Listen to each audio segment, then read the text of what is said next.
Hello, everybody, and welcome back to a brand new episode of Hello Listening. Ha. Don't copy me. Don't copy me. I'm a penis. Oh, you're a penis? Damn it. Damn it.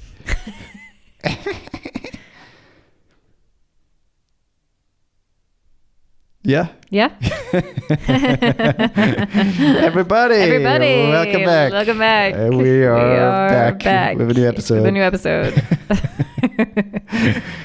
And today, me, so Woifi, is talking about how stinky Danielle is. Stinky Woifi is. No. We're back, everybody, with a new episode, and today we are talking about movies and mental illness and stuff in movies with mental illness and stuff like that. No, look.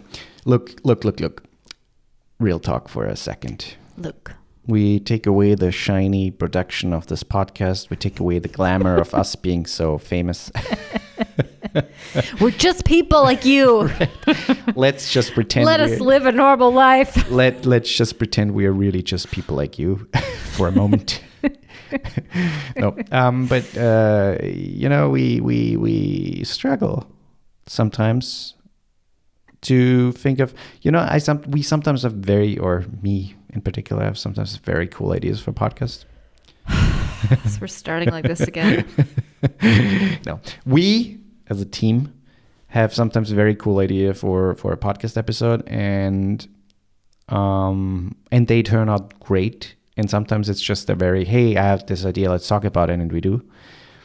And that's just sometimes how it happens. Sometimes we have things planned like guests, where we next week we have one guest on Friday, and the week after that we have a guest on Tuesday, already lined up. Actually, there's another guest waiting. We have to just figure out a date. But so things like that are happening. But sometimes we are sitting here and oh shit, we have to release something on Friday. Oh, we have to. We want to. We should. Mm-hmm. That's what we do. That's what we set up for. And we just can't think of anything. And we can't think of anything. And it's not that we don't try to think of something. Like today, the whole fucking day, when I was at work, I had to drive to Linz, when I was, every free second of my day, I was trying to think of a topic, and I just couldn't think of one. And I was racking my brain and could not think of a single thing we could talk about, which is crazy, because the whole reason that we kind of changed up the podcast is that because we can basically talk about anything. But you'd be surprised at how hard it is to think of what would be interesting to listen to if we were a listener of the podcast. Yeah, right. You have to think of, sometimes it's fun to talk about things that are happening in our lives that might relate to people. Sometimes it's fun to talk about things that are happening in maybe everybody's or a lot of people's lives. Yeah. Sometimes it's fun for us to talk about things we have fun and relate to, and or movies and stuff like that, where we, especially me, have a lot of opinions and knowledge, I would say, or some knowledge. I don't know. I don't want to sound cocky. But yeah, and other than that, they're the mental health stuff, and I don't know. You wanna have a nice library of things that you look back to, and you can say, most of those are very good, or most of those are entertaining, because at the end we want to just entertain you for the brief minutes that we capture your attention, which is very nice, by the way, if you're listening right now. So thank you. We appreciate you. And so one of our things we've done in the past and that are very much liked is movies compared to real life, or we talk about movies and then talk about maybe similar situations in real life. And the last one we did was the rom-coms, which was very fun, and I think a very liked episode, actually. We did feel-good movies, summer movies, I think, or combined, I don't remember. We did we do? No, we didn't do horror. Oh, we should do horror movies. Yeah, compared to real life, what the fuck? Real life is much more horrible than horror movies. I didn't say compared to the real life. We can find another way to... We did do a horror movie episode. Really? Yeah, our favorite horror movies, and people did not like that. Okay. Yep. It's a niche. Okay, But, so only I like talking about horror movies. I mean, the thing is, horror movies are a niche. Not a lot of people like horror movies. That's true. So, and since we talked about health anxiety or anxiety in 2-3 episodes ago, we thought it would be fun to talk about Movies and movies that like kind of are based around mental health or have like an underlying incorporate plot. Right. Incorporate at least some aspect of mental illness or mental health in one of its characters. And there are tons of those out there. And the thing is, what I like about movies like that, and let's be honest, most of us like those movies where we can find something to relate to. And obviously, sometimes those traits or those mental illnesses are getting turned up a notch or over, what is it called? What is the word I'm looking for? Like if they're getting exaggerated. Overhyped. Not overhyped, but exaggerated a little bit in terms of the portrayal in the movie. Sometimes those, obviously it's a movie, so it's not real life, but sometimes those things are not real in them. Yeah. So yeah, do you have one? I do have one. This is actually one of my favorite movies. Okay. It is called Benny and June. Oh, Benny and June is a good one. From with 1993 with Johnny Depp. And Mary Stuart Masterson. It's just phenomenal. So it's basically the June is mentally ill. I don't think it's ever really said exactly what she has, but I think there's definitely some aspects of OCD. There's some definitely anxieties, but she has a pretty severe mental illness where she could be potentially a danger to herself if left alone. And her brother Benny is trying to consider putting her in like a group home. Yep. And that's essentially how the whole thing starts. Yep. And then they meet Sam because it doesn't matter how they meet him. They met Sam, which is Johnny Depp. And he's a very quirky, very quirky, very like quirky always. Character. And he basically bases models his character. And I think it's actually said in the movie, on Buster Keaton. Yeah. I mean, you can see that he does a lot of pratfalls. He does a lot of physical comedy, and he does it very well. Very well. Yeah.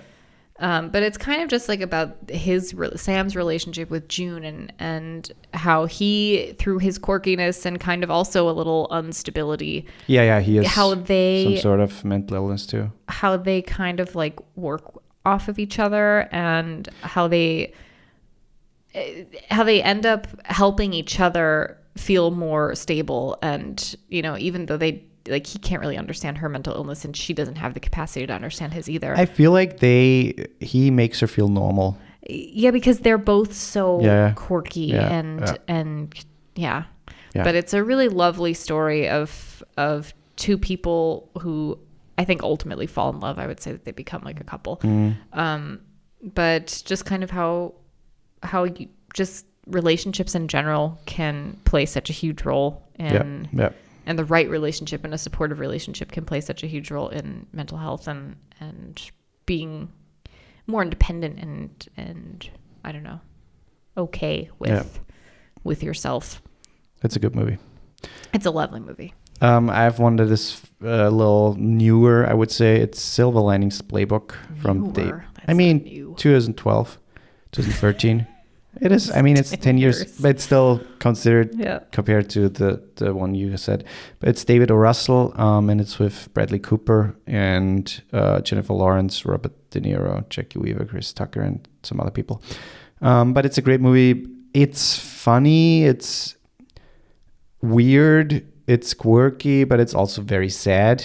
And it's technically about this younger, I think mid-30s, almost 40s man who has bipolar, and he was like in a mental institution because he was very violent towards his ex-wife's lover, I think. Mm-hmm. He had like this violent outburst and almost beat him to death, and so he had to go to this mental institution and work on his anger and bipolar. And he has also this obsession with his ex-wife, and he still thinks like he can get back together with her. So there are a lot of very wary mental health traits in there. And then on the other side, you have Jennifer Lawrence, who plays this grieving widow. And she also has like she's dealing with the loss of her husband, and you can tell that she's not doing great. Yeah. And like making a lot of bad choices, but ultimately ends up falling in love with Bradley Cooper's character. It's a great movie. It's not, I wouldn't say it's very realistic in some of the ways, but what I really like is the anger. You can see that Robert De Niro is his dad, and you can see that anger runs in the family, and it is an issue, not only if you let it be an issue, but it is an issue. And he deals with it ultimately and becomes a better human being. But there's some very fun scenes, like the one scenes where he reads the book in the middle of the night, and then he finishes and he's like, "What the fuck? That's a boatload of crap," or something. Throws it out of the window, runs down to his parents, who it's in the middle of the night. It's like 4 a.m. or something, and runs into the room. It's like, "I just read this book. It's so that scene is so fucking funny." It's a great movie. I would say it's a great movie, and I would highly recommend it if you haven't seen it yet. My next one is even newer, from 2020, King of Staten Island. Oh, I have that on my list too. Yeah. That's with Pete Davidson. It's kind of a partly autobiographical, not completely, but the main plot points are very autobiographical. Yeah. Of his story and how his dad was a firefighter in the 9/11 attack, and he died. And it's like a story of his grief. He's a 24-year-old kid still living at home with his mom, who's, an overworked nurse. And he's extremely depressed, and I think kind of not really acknowledging the fact that he's really depressed. And it's kind of just his story. It kind of just follows him. It's not really one of those movies that has like a massive plot to it, I would say. It's more just like kind of day in the life kind of thing, but multiple days, obviously. But it just kind of follows him a little bit. And I mean, yes and no, because ultimately he lives a very fucked up life.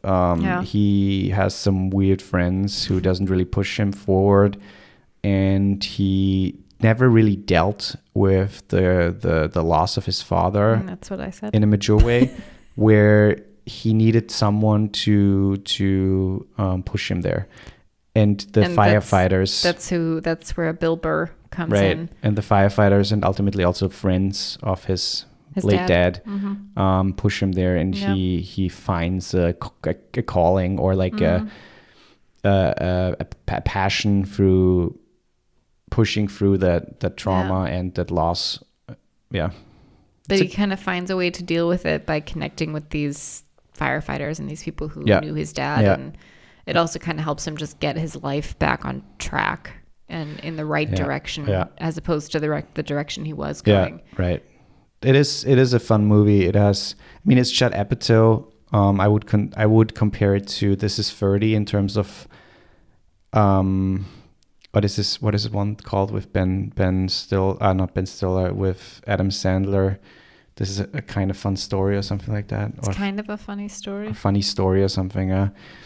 Not just funny story. Yes. Yeah. It's kind of a funny story. I'm looking at it now, but that's not Ben No, Stiller. that's a different movie. No, that's also a great. I know that's example. My next one on the list. Well, then let's just segue.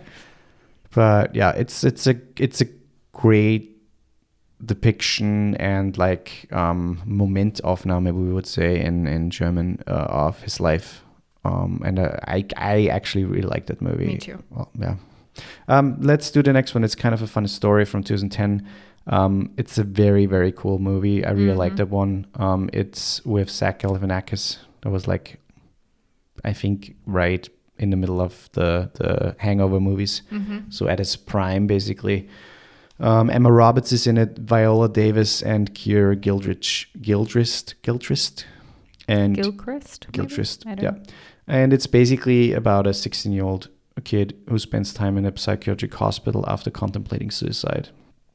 And it's funny because that movie captures different people, in different stages of their mental health journey. And it's kind of funny because they push each other towards the right direction. They know what's right. They know how they can get better. And I really like the movie because it has a fun underlining. It's dramatic. It is serious. It's a serious movie, but it has a fun underlining. Zach Galifianakis is very, very good in that role. And it's kind of, I would say it's a feel-good movie. Mm-hmm. But it's also a little bit of a coming of age because he goes through a journey in the hospital.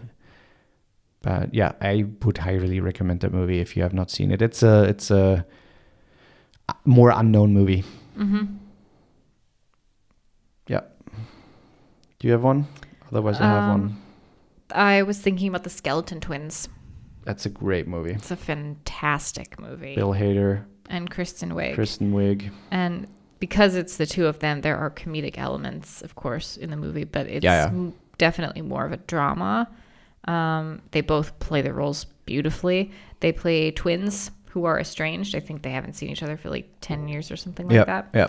And if I remember correctly, they both have like near-death. He tried to kill himself, and she has some sort of near-death experience, but it's like on the same day. Mm-hmm. It was like this twin thing. They each had on the same day. They say they cheated death on the same day, and they reunited, and they're kind of forced through that reunion to kind of re-examine their relationship, their childhood, their upbringing. Also, they never really healed. Bill Hader's character is still very fucked up. Mm-hmm. And at some point in the movie, he tries to kill himself again. It's a dramatic movie, but I think it shows, first of all, their acting chops and their range, but at the same time, it has comedic elements to it, and if you know them from SNL and other stuff they did, you know how well that they work together. They have such great chemistry. They have great chemistry, and it's a fun movie to watch. Maybe not while you're depressed. Mm-hmm. But it's a great movie, and also an unknown movie. Not a lot of people know. And I think also just as like, if you are a sibling, just like if you're like someone who's close with your siblings, when I watched that movie, I was just like, felt so lucky that I have my brother. It just really hits you there, and he said the same thing. He watched it I think actually before I did, and said that he thought of me the whole time, and he was just like, this is like, it's so nice to see a depiction of a relationship that feels real. It feels like a real, it is very well written sibling relationship. It's very, very well done. Yeah. The next one is Matchstick Man. I really, really liked the movie. What is that one? With Nicolas Cage. We watched it, I think last year or 2 years ago. Sam Rockwell is also in it, and it's basically about a Nicolas Cage character who has high, what is it called? OCD. Like he has this compulsion disorder, and he has those tics where he has to do certain things to keep them under control. He is very clean. He can't touch things. All that stuff. Like he's basically Monk, if you would compare it to a different character.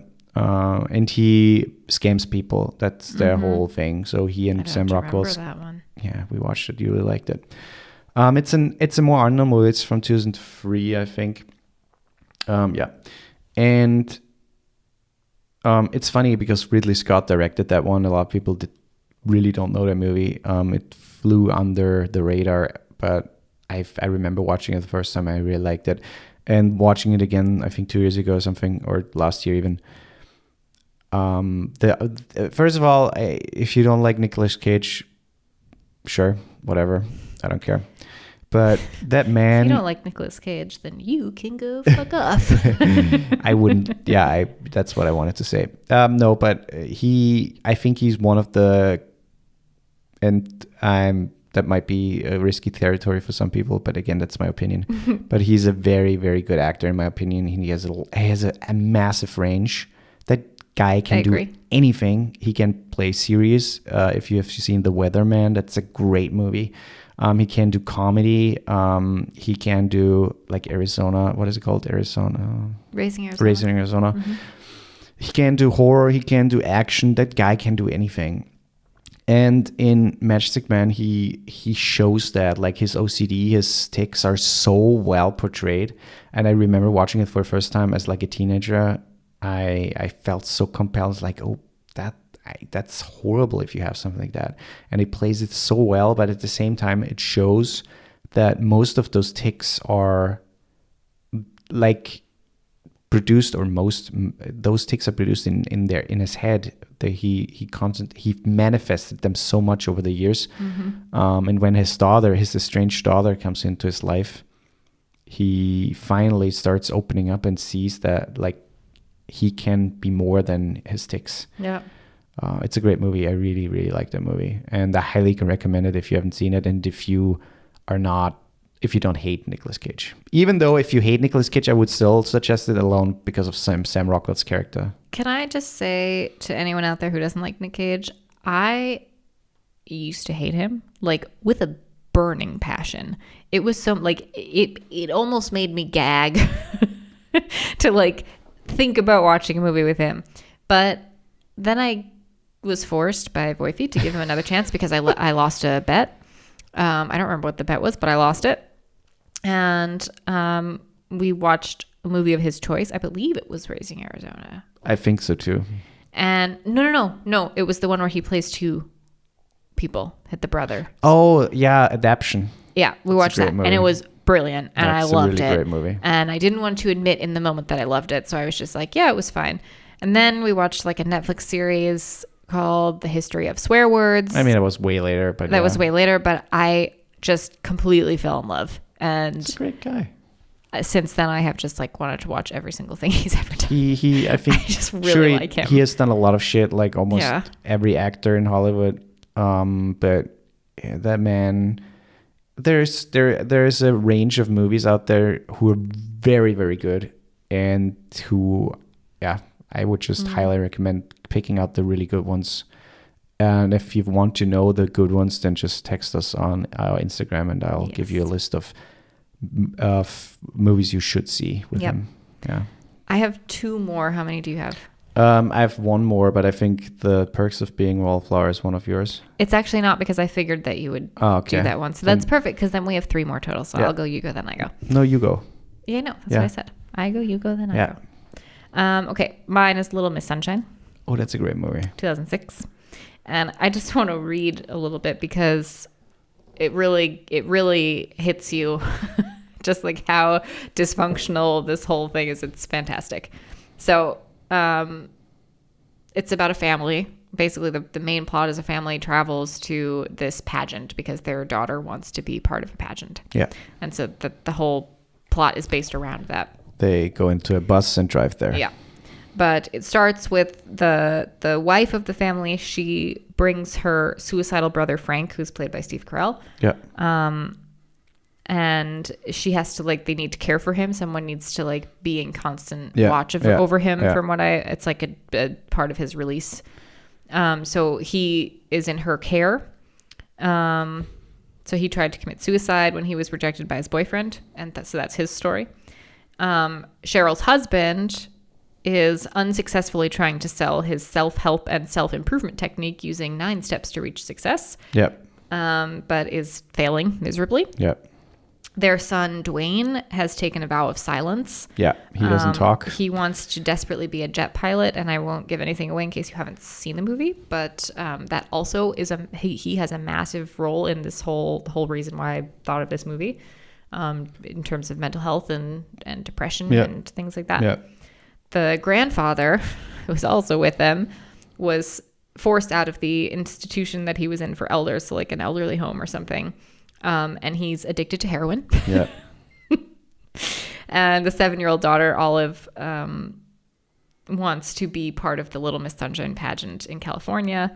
So she doesn't really have mental health thing, but basically almost everyone in the family, I mean, the sister, I mean, the mom basically has all of these things to deal with. And she probably also has a lot of mental health and anxiety issues because of this kind of, in a way, dysfunctional family that she's constantly having to look out for. Yeah. So it's just this, it's a story of like all of these different personalities, all of these different, but it feels so realistic because that, you know, every family has that. No family is perfect, and every person in a family has their things that they're struggling with, and a lot of times it does fall on one person to kind of keep it together. I mean, I wouldn't say realistic in the way that it would happen like that, because that would not happen like that. But the way that the things are portrayed are very I realistic. agree. The dialogue, how the characters written are very realistic, and it's, you can definitely find yourself in the bunch, but ultimately it's a feel good movie. Mm-hmm. It's an indie feel good movie, so it's not very serious, and so the mental aspect is not the main thing. Mm-hmm. Ultimately, the movie is about making you feel good, and it works very well, and it's a very, very good movie. Yeah. My movie, I already said it, it's Perks of Being a Wallflower. Brilliant movie. It was book is even better. Stephen Chbosky, I don't know, the guy who wrote the book, and he also directed the movie. And, oh, really? Yeah. I didn't know that. And I mean, yeah, it's a great movie. It's a great cast. Most of you know Emma Watson from the Harry Potter movies is in it, and it's basically about a boy who has a trauma, who lost his aunt when he was a young kid, and this trauma is still haunting him to this day. And he had a suicide attempt, but he never really worked through the whole aunt thing. Yeah. And I don't want to give too much away, but there is obviously more to the whole thing. It's a great movie. It's about anxiety. It's about trauma. It's about depression and many more things. Ultimately, it's a coming of age movie. It's a very beautiful story. I have not read the book, but I believe that it's probably better because unbelievably good. Yeah, because the movie takes a few shortcuts, and they just had to in terms of runtime. It's one of those books where when you're reading it, you feel it's one of the very few books that has made me cry. I have not cried while reading very often, but that's a book that made me cry because you feel so connected to the characters right from the start. Mm-hmm. Like you feel like you know them. So you feel like you're watching them go through this as you're reading. Like you picture everything that's happening, and it's so well done. It's very well written. Yeah. No, I again, I have not read it, but I think the movie still does a very good job. The cast is great. Yeah. The music is good, and I would still highly recommend the movie if you have not seen it. If you want something to laugh, cry, and just feel good at the end. Yeah. My last movie, and I'm actually glad we're ending on this one because I am surprised. Gladiator? No, I'm surprised. Iron Man? I'm surprised you didn't say Iron this Man one 2? Actually. This is a very recent movie. Just came out basically. Oh, It is called A Good Person. Good Person, yeah. Holy fuck, that movie is fucking brilliant. You can get it on Amazon.com. Yes, it is written and directed by Zach Braff. Yes. I can't say enough good things about that movie. It deals with more than, I wouldn't say it's specifically mental illness, but it definitely plays a massive role, and addiction is kind of the main focus of the movie. But it's essentially a woman played by the unbelievable Florence Pugh is engaged, and they're close to getting married, and then there's an accident, and she kind of ends up being responsible for the accident, and it ended up killing 2 people in her fiance's family. And it's just the journey from there. So that's basically how the movie starts. And it's from there, her journey through, she's like addiction and trauma and anxiety and depression and just recovering from all of that and coming out on the other side. Yeah. And it's an absolutely brilliant movie, brilliant storytelling, very realistic. It feels to me. It's of how trauma affects a person. I agree. The thing that you could maybe criticize a little bit is the timing, the time that the movie goes through. It's basically a lot of time is portrayed in the movie. So the runtime is also, I think it's about 2 hours. So they couldn't obviously show everything, all the stages, everything she goes through. So, but still, Zach Braff does a good job in cutting the movie a way where it still feels coherent. Yeah, and you follow because it her jumps journey forward like a year and a half. Yeah, and then there's still time jumps in that regard. So a lot of time passes in the movie. So that would be the only, like, if it would be longer, like 1.5 hours, maybe you could flesh it out a little bit more, which I would have liked. I mean, 2.5 hours. Yeah. Oh yeah, 2.5. Sorry. Yeah, I would have liked to see like a director's cut maybe where he takes a little bit more time to dive into the character into the characters because there's so much going on. And yes, I think it is a movie about mental health because ultimately she deals with depression and not PTSD. and trauma and PTSD and not working through that by being addicted to painkillers, by treating her inner pain with painkillers and almost dying basically. It's a great movie. So good. It just came out. You can rent it on Amazon.com. I think it's coming out here actually next week. So at the end of April. Yeah. Yeah, that's it. That's it. There's a ton of more movies about mental health or mental health related. There's tons of series surrounding that topic, and I think the thing is, once in a while, I mean, obviously most of the time you watch something, there is a character somewhere who has some mental health problems. And if it's just OCD or if it's this narcissist who is like very, I don't know, cruel tendencies or something like that, you know. But and again, I think that's what characters ultimately make themselves, like that's how they relate, like that's how we can relate to them, and that's how we can relate to the story. But I think movies about mental health sometimes help.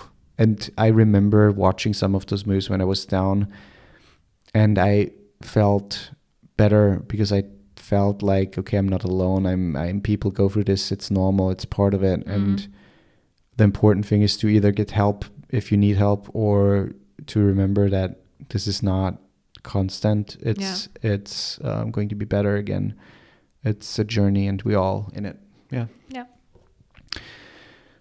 That's it. So if you like what you hear, he yes, just gave me a look. If you like what you hear, you can please subscribe to the podcast. You can review the podcast. You can rate the podcast on Apple and or Spotify. If you want to leave us a voice message, you can go to our Anchor. No, that's not possible anymore. Why? Because Anchor is not a thing anymore. Oh yeah. It's Spotify now. So if you want to talk to us, just go to our Instagram or website and then email us. Yes. Yeah, I don't really have anything else to say. Yeah, and if you want to support us with a little financial boost, which we would really appreciate, because since we're doing that basically for free and because we're having fun, but we still have to buy equipment and keep everything, you know, as good as possible, you can head over to our Patreon, where you can see Joe, be part of the Patreon, and also get something from it. Yep. So yeah, you can look at that. Yep. That's it. That's it. Goodbye. Watch out for deer.